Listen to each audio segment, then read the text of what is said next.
Hi, this is Regina Y. Favors with a social psychology topics lesson. And so the title of this lesson is Rogers' Person-Centered Theory, Self-Concept, Distortion, and Moving Forward.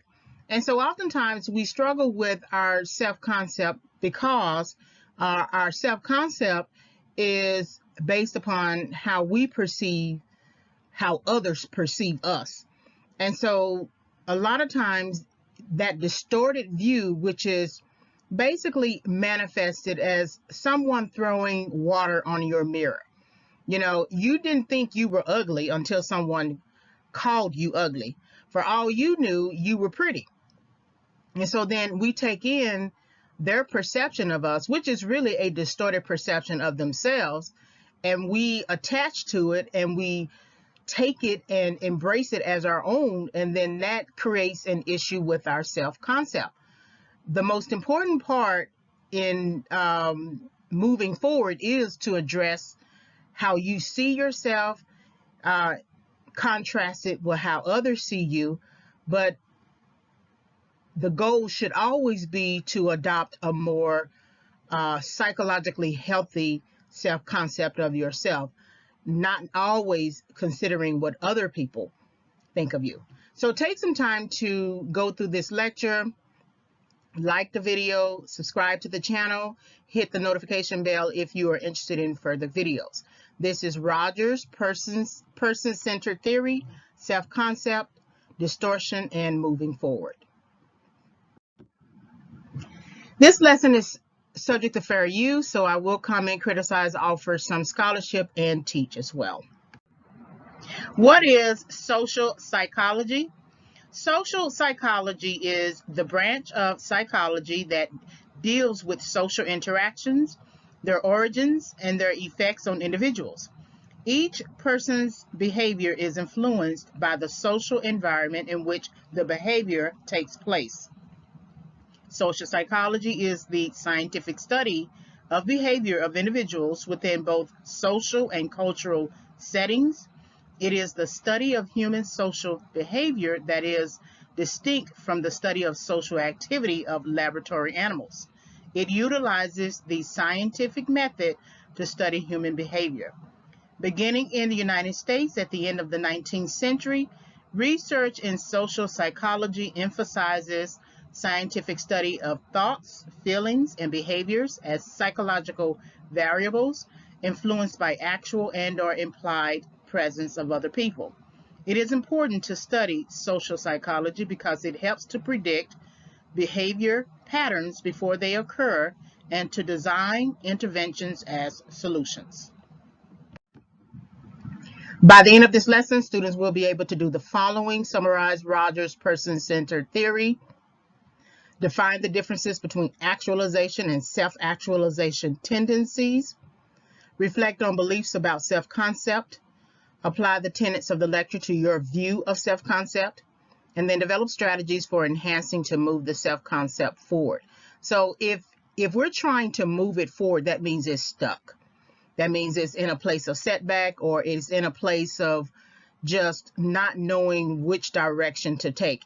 And a lot of times we are hindered by the perceptions of others that keeps us from moving forward. So once you can tackle the perceptions of others, it makes it much easier for you to move your self-concept forward. How we view the self is important, but how we view and interpret what others say and perpetuate about the self is equally important. People often hold a distorted view of their self-concept, which is then projected onto your self-concept. This leads to incongruency and a psychologically unhealthy view of one's individual self.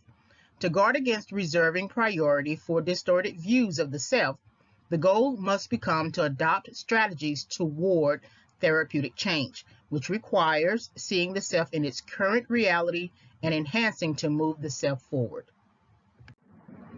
All right, so who is Carl Rogers, and then what are his views?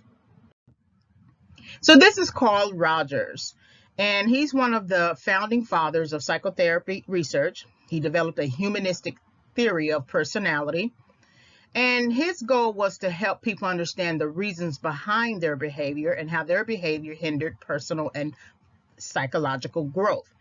And a lot of times we don't understand why we do what we do. And we stay in a state of why, but we don't take the next step to look at the behavior. That's why people oftentimes will say, I don't listen to what people say, I listen to what they do. And so we'll say, I'm not that kind of person, and then turn around and do exactly the thing that we just negated. So he might ask this question of us as clients: how can I help this person grow and develop?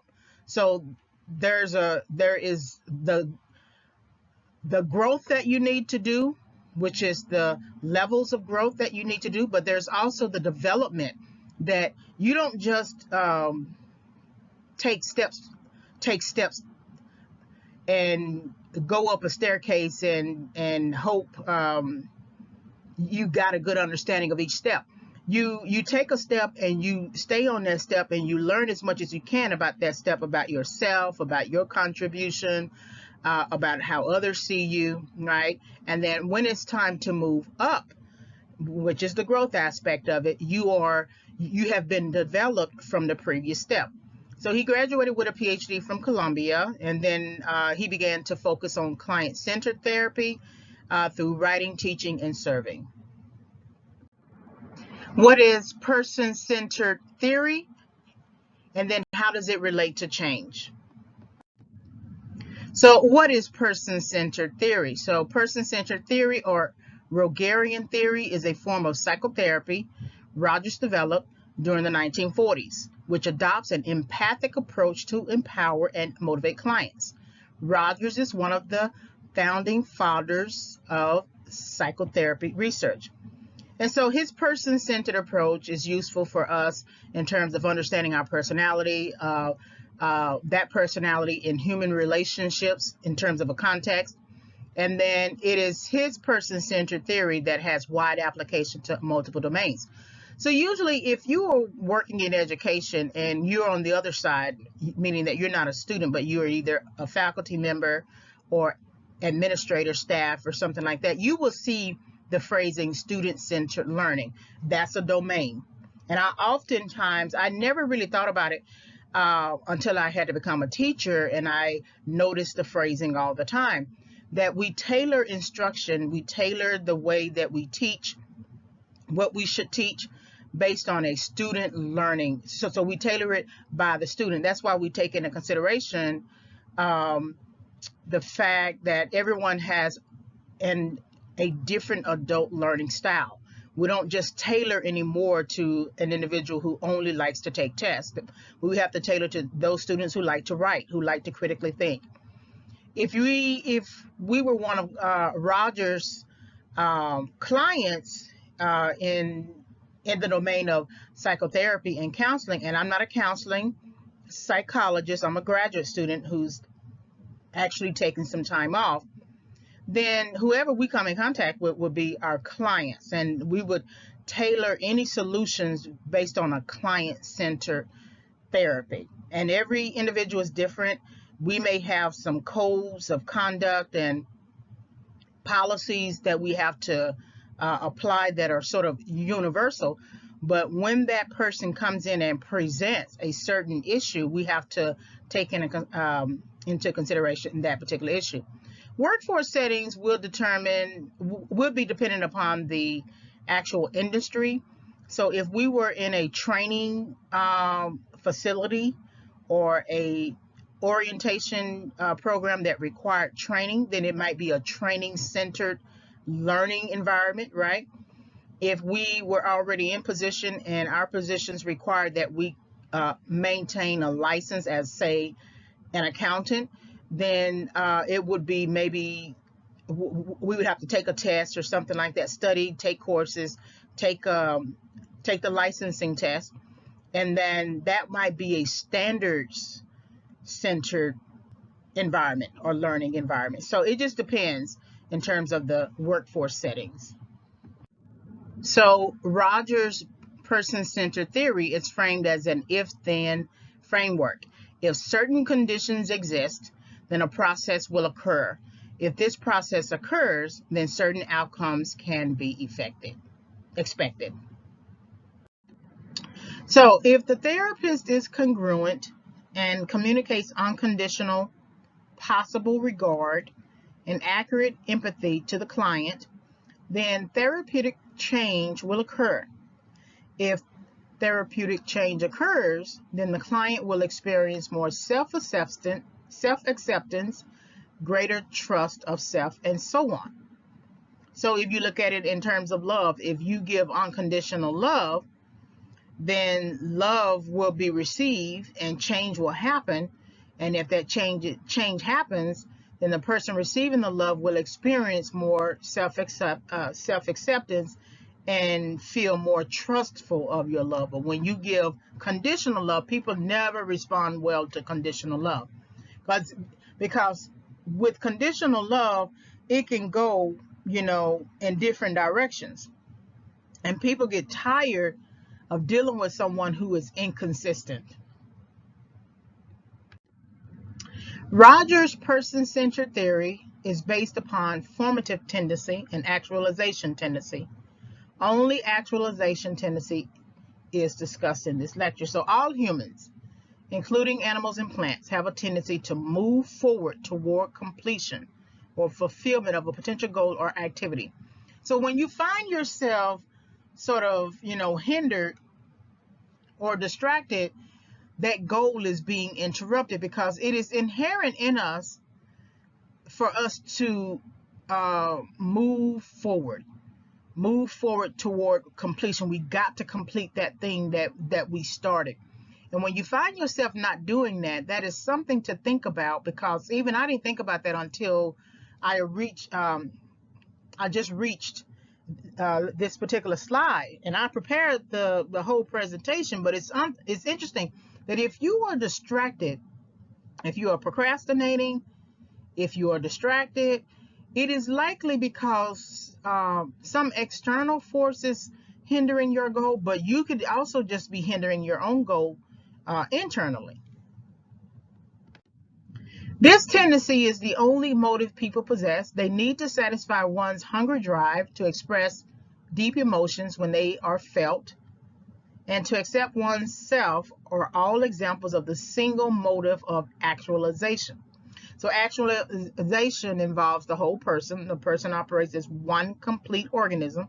So that is physiologically, intellectually, rationally, emotionally, consciously, or unconsciously.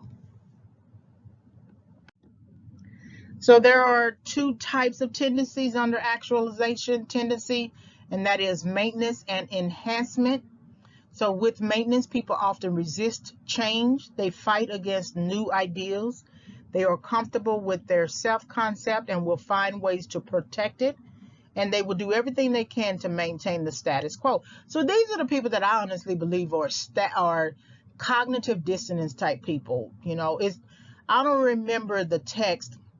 I created this lecture a while ago, so I don't remember if the text that I used made the connection to it, but I'm just assuming that when you have someone who does not want to change, and they only want to protect the self that they understand, I feel like these are the people who will do something to you but can't make the connection to the consequence of it. That they are so comfortable with their self-concept and will find ways to protect it. So we have a situation now with Donald Trump being impeached twice, and he sort of incited a insurrectionist to storm the Capitol, but he doesn't understand the consequence of somebody saying that he is responsible for it. He gives a speech basically inciting insurrection towards the government and putting the vice president in harm's way and the Congress and Senate. But when you accuse him of it, it's like he doesn't understand that he is responsible for the situation. He has a self-concept of being a winner, and that's all he understands. Even if he has to cheat and lie to win, all that matters is his self-concept, how he perceives himself. So anything that someone says to him is out of that self-concept is so far from it. Even if he stabs somebody, he's been he said one time before at a rally, I think, that he can shoot somebody on Fifth Avenue and nothing will happen to him in terms of being charged. So he understands that he just shot somebody on Fifth Avenue, but he doesn't understand that if the prosecutor comes along and tells him that, okay, now you're going to be arrested, he would actually be confused. He would be really, really confused, because he said in one breath, I can shoot that person and nothing would happen to him. Well, he believes that. So if he believes that, then anyone who comes along and try to change his thinking, like him being charged, he's going to reject that evidence. Even if you showed him the videotape of him saying that and trying to help him make the connection that if you shoot somebody, you're going to be charged and go to jail, he's not going to see it. So he is comfortable with the self-concept, with the narrative that he has painted for himself. With enhancement, then people are willing to learn and to change. They need to become more, to develop and to achieve, and they are willing to learn things that are not immediately rewarding. So, for instance, with the Trump reference, if there is no immediate saying that I am a winner, or the person saying that you are a winner after you have gone through a process, he's not going to do it.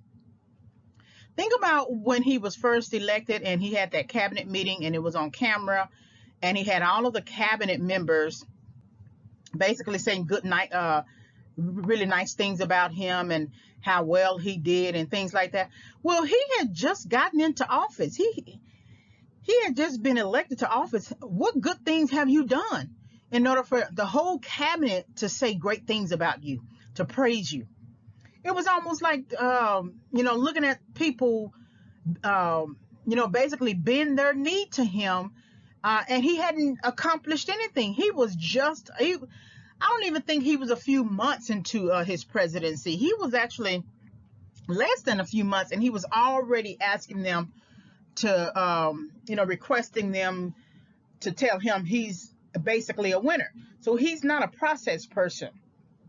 Enhancement is characterized by curiosity, playfulness, self-exploration, and confidence. So he's not going to be able to enhance his self-concept or whatever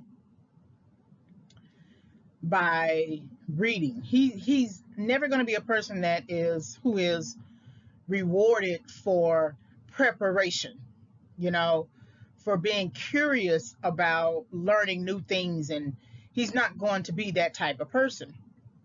So he's not willing to learn and to change. And I don't think it has anything to do with age. I think it has been like this for a long time. You don't get to the end of your life and start making new decisions. You basically continue to use the same types of decisions because you believe they have worked. I think the first decision that should have been challenged with, say, Trump, was the one where he had his first bankruptcy and his father bailed him out. If his father had not bailed him out, he would have been forced to learn, or he might have tried to find a new type of gig and used it to make money. I don't know. But it's when you continue to bail out people from the very first, and then the second and the third, you'll find them at the end of their life, honestly, self-destroyed, because now he is the first president ever in our history of presidents to be impeached twice for his role in the insurrection. And so had he begun to change years ago, because he's in his 70s, had he begun to change in his 20s, even in the 40s, I say the 40s because that's when I began to feel my mortality. And that's when I realized I really needed to make change. It was a few years before I turned 40, about 2013, I think. And I realized that I was, financially behind, and that I need to get, start planning a better way for myself financially and everything. And so I was just curious. I started to learn things. I failed. I made some mistakes and things like that. But I'm definitely a lot better, financially than I was before. So now my goal is to get more financially ahead. Have all of the financial resources I need before any bill becomes due. So that's my goal, to learn and to change so I don't have troubles with finances later in life. People have the creative power to solve problems and become self-directed. So actualization is then realized under certain conditions.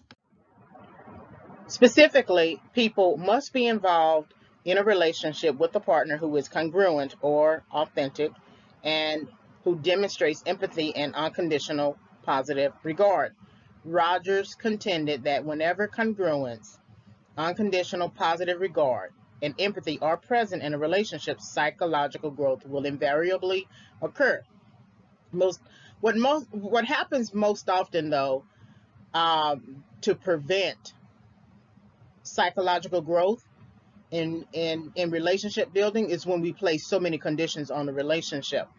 I think there are deal breakers. I think there are certain conditions that a person must meet before we can build a relationship. We are two grown individuals who do not live at our respective parents' house. That means that we each need to have jobs, period.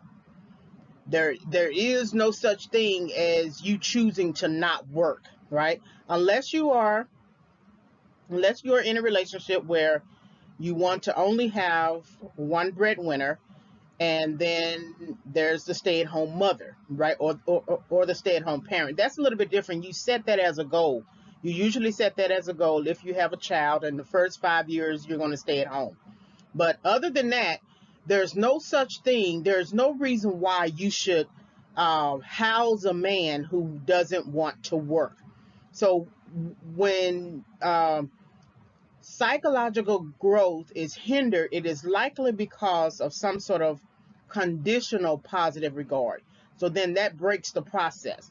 But if you both set the right types of goals for the relationship, there will be congruence, there will be unconditional positive regard, there will be empathy.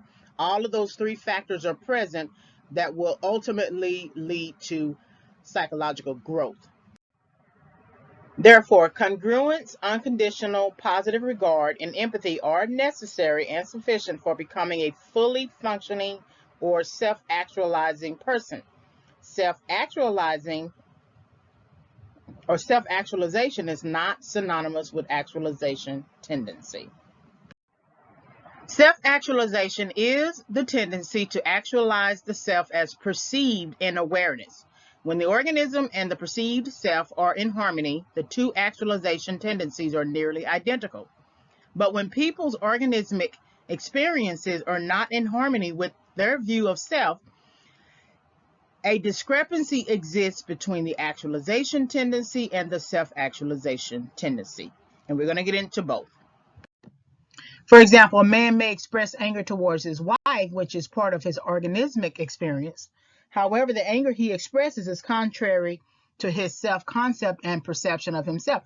This is the best example of this is a racist.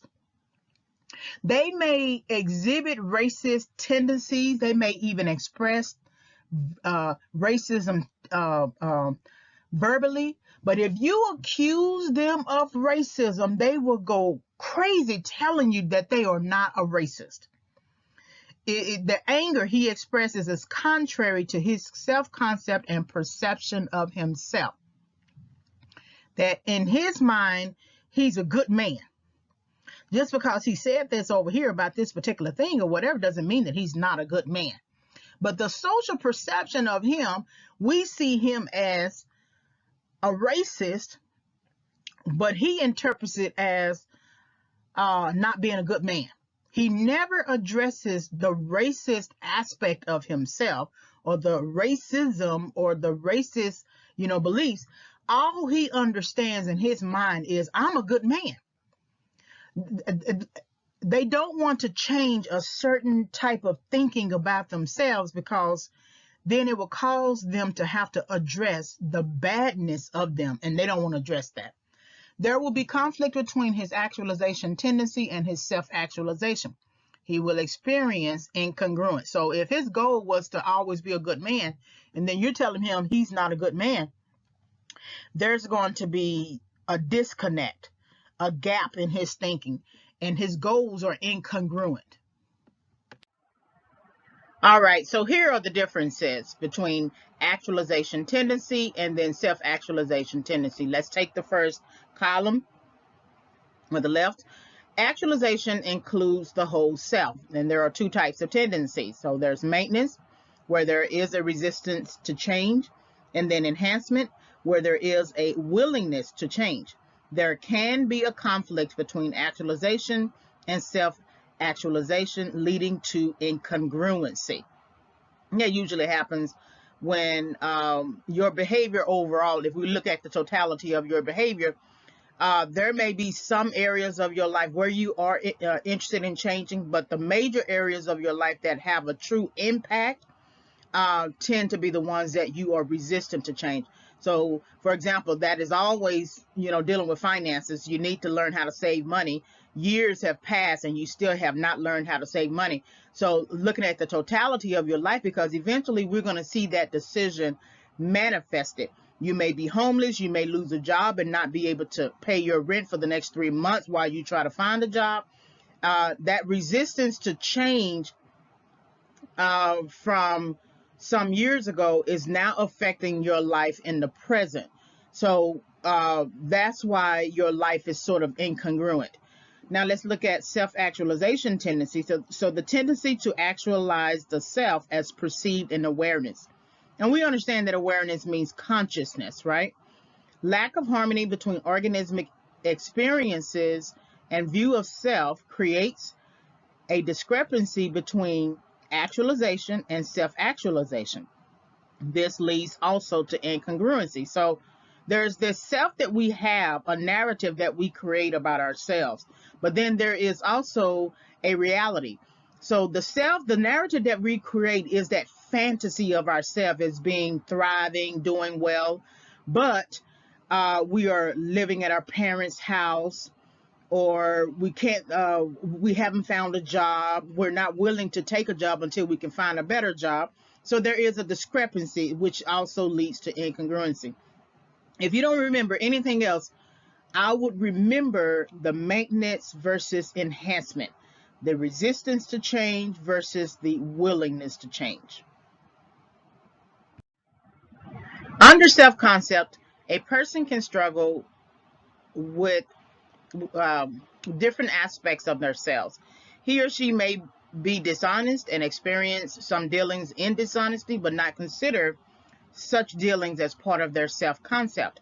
Self-concept is the aspect of one's being and experiences perceived in awareness.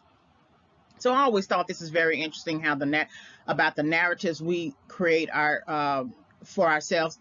How many times have you heard someone say, I'm a good person, I'm a good man, I'm a good woman, I'm a good person, I'm an independent woman, right? I'm an independent woman. Well, let's take the good one first, because many people do that. The people who often do that are the ones who commit many of the crimes. And I'm just, kind of exaggerating the point in a sense. So, but a lot of times when they're caught in something, whatever the something is, it can be cheating, it can be having to go to court because they didn't do something right out of some sort of criminal behavior or something like that. But then they give off this speech, I'm a good person. And it's like their self-concept is so skewed and distorted that they cannot connect the fact that there is hypocrisy in their statement, or irony in their statement, that they are saying they are a good person while they are standing before the judge talking about and explaining their criminal behavior, right? A person who cheats with a married partner. Okay, I'm a good woman, right? Yet, but you are having an affair with a marital partner, right? Racist is a very good example, and I say this often, that a racist will call you the N-word, use the N-word, but still say he's a good person, or still say he's not racist. But he just used what we would call a derogatory word, racially based, and still spit out and still spew out of the same mouth that he's not actually racist. The independent woman. I heard one person say this, and I think I'm gonna get into it later. You are not independent if you have a bunch of debts, right? You're not independent if you are attached to something. Now, I don't really agree completely with what he is suggesting, but I do understand that if you're so tied down with debts, how are you independent? But I want to get into a more obvious example. You are independent, but you're living at your mother's house. You are independent, but you're living at your father's house or your brother's house. That's not independent. So you have all these people go around talking about, I'm a good person, I'm independent, I'm this or whatever, but they don't live in the reality of themselves. They're not looking in the right mirror. They are looking in some sort of, distorted version, narrative that they have constructed to present themselves socially. And now they have to keep up with that, because that distorted view of themselves is a lie. Their view of themselves does not align with the reality of themselves, so therefore they're lying. And so they don't know how to pull themselves out of it, so they just maintain. And what people often do to maintain the narrative is they begin to change how they look, they change how they're dressed, so it looks like they are successful, but they're not really successful. Self-concept is not identical to the organismic self. Remember, the organismic self is that physiological, intellectual, rational, emotional, conscious, and unconscious. People can, however, form a personal self-concept, which then makes it difficult to pursue change and significant learning about their own awareness, and conflicts with how they perceive themselves in relation to their own experiences. So if someone keeps telling you that you are one thing and you're saying you're not that thing, but the consensus is you actually are that one thing, then what will likely happen is you will begin to create a narrative, form of narrative that is completely opposite or counter to whatever the thing they keep saying you are. And then you will focus only on that narrative, to the detriment of any other possibility for learning new concepts. In conclusion, to improve the self-concept and reach full potential, individuals must consider Rogers' theory of therapeutic change. This is a list here. It is abbreviated, but the content is wholly adapted. So, become more congruent. That means you got to really look at your decision making. Are you making decisions for another person, or are you making decisions for yourself? Anytime you have an ideal about something that you want to do, but you end up doing something that is better for someone else, you are entering a state of incongruency. Be less defensive. So a lot of times when you are learning something, you feel like you should have learned that by now, right? But you still have to learn it. So when someone comes to you and tries to teach you that thing that you should have learned already, don't be defensive, because then it's going to hinder your congruency. It's going to hinder other areas where you would have to develop. Become more open to experiences. A lot of times that could be learning experiences. It just depends on what your current state is. If you're not a person who goes out a lot, you may want to take some time to go out to explore, right? If you're a person who tends to go out too much, sometimes the experience of just kind of isolating yourself and learning about yourself is also important too. Have a realistic view of the world. And I think that really has a lot to do with the next one, narrow the gap between ideal self and real self. So there's this ideal self that we have. We have this sort of like picture of who we want to be or who we think we are. And then there is the real self, the person who is living day to day in reality, not in fantasy land. And that even if you say, I want to become a business owner, or I want to own my own business, that's an ideal self. But today, in your real self, you are working for a company, you are making at least $25,000 a year, you got rent you got to pay, you don't have a lot of knowledge about having or owning a business, and you kind of struggle with your finances. Okay, those are some gaps that you would have to close before you even begin the process of really owning the business. There's planning that you can do. Two, you don't have a product yet. And maybe you might say, well, you are your own product, but that's still not going to sell if you don't have anything tangible to give somebody. So that gap between real self and ideal self is going to take a process. It's going to take some time. And then become less anxious. I think if you do a lot of what you see right before that statement would help you to become less anxious, because if you say you want to own a business and someone is telling you that you don't have a product, you're going to be defensive. Well, yeah, but I still want to own a business, so I don't see nothing wrong with it. Okay, but if you have a realistic view of where you are and what you need to do to move your self-concept forward, then it should you should be less anxious. You're only going to be more anxious and defensive by default when you're trying to challenge what someone is trying to tell you about your current self. And then take ownership of experiences. And I think if you take ownership, you are 100% responsible for you and your decision making.